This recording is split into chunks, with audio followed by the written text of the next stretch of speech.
రాష్ట్రపతి చేతుల మీదుగా ప్రధానమంత్రి రాష్ట్రీయ బాల పురస్కార అవార్డుని కూడా శివాని అందుకున్నారు. ప్రస్తుతం మనతో పాటు శివాని ఉన్నారు. వారి ఫీలింగ్ ఏ విధంగా ఉందో వారి మాటలనే అడిగి తెలుసుకుందాం. జస్ట్ శివాని, మీరు ఈరోజు రాష్ట్రపతి చేతుల మీదుగా అవార్డు కూడా అందుకున్నారు. ఎలా అనిపిస్తుందమ్మా? చాలా సంతోషంగా ఉంది. నేను ఎప్పుడూ అనుకోలేదు ఇలా అవార్డు దొరుకుతుంది అనేసి. చాలా చాలా సంతోషంగా ఉంది. ఏం చెప్పడానికి లేదు, అంటే అంత సంతోషంగా ఉంది ఈ మెడల్ దొరికినందుకు.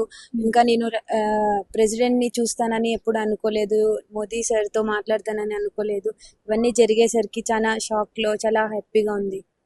అంటే మీరు ఆంధ్రప్రదేశ్ నుంచి కూడా మీరు ఒకరు ఈ యొక్క అవార్డుని కూడా అందుకోవడం జరిగింది. మరోవైపు ప్రధానమంత్రి తోటి స్వయంగా ఇంటరాక్షన్ కూడా జరిగింది. ఆ ఇంటరాక్షన్ లో ప్రధాని మోడీ ఏమడిగారు, ఆ ఇంటరాక్షన్ ఎలా జరిగింది, ఆ టైంలో మీకు ఎలా అనిపించింది?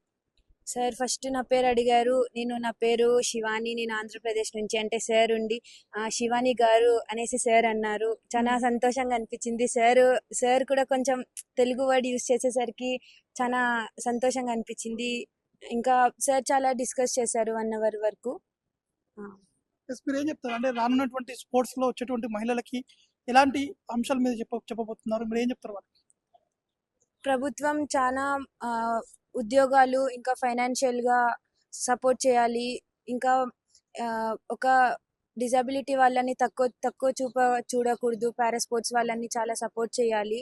వాళ్ళకి చెయ్యి లేదు, కళ్ళు లేదు అని అనుకోకుండా వాళ్ళకి చాలా సపోర్ట్ చేయాలి. ఎప్పుడు తక్కువ చూడకూడదు. మరి ఫాదర్ కూడా ఉన్నారు, వారి ఫాదర్ కూడా అడిగి తెలుసుకుందాము. ప్లస్ మీ పాపకి ఈ అవార్డు రావడము మీకు ఎలా అనిపించింది? చాలా సంతోషంగా ఉంది. అసలు అనుకోలేదు ఇట్లా అవుతుంది, ఇట్లా వస్తుందని. చాలా సంతోషం. ఆంధ్రప్రదేశ్ నుంచి ఢిల్లీకి వచ్చి ఒక రాష్ట్రపతి చేతుల మీదుగా పాప మీ కూతురు ఒక అవార్డు తీసుకోవడము, మీరు ఏం చెప్పాలనుకుంటున్నారు? మా ఊరు నుండి వచ్చిందంటే అసలు మాకు అవకాశం ఎప్పుడో వస్తుందా లేదా అనుకున్నాం, కానీ ఊహించలేము అసలు. మా ఊరు కర్నూలు జిల్లా మధ్యకేరు నుండి వస్తామంటే మాకు దేవుడు వరం ఇచ్చినట్లే మా పాపకి. చాలా సంతోషంగా. శివానితో పాటు శివాని వారి ఆ ఫాదర్ కూడా చెప్తున్నారు, మాకు చాలా సంతోషంగా ఉంది, మేము ఆంధ్రప్రదేశ్ నుంచి కూడా ఇక్కడికి వచ్చి మేము అవార్డు తీసుకోవడం చాలా బాగుందని చెప్పేసి కూడా శివాని కూడా చెప్పడం జరుగుతుంది. నవీన్, RTV, న్యూఢిల్లీ. చరిత్ర సృష్టించినోడు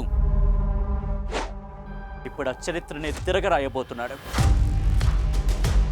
అబద్ధాల గోడల్ని బద్దలు కొట్టి నిజాలను రాగా మీ ముందుంచబోతున్నాడు.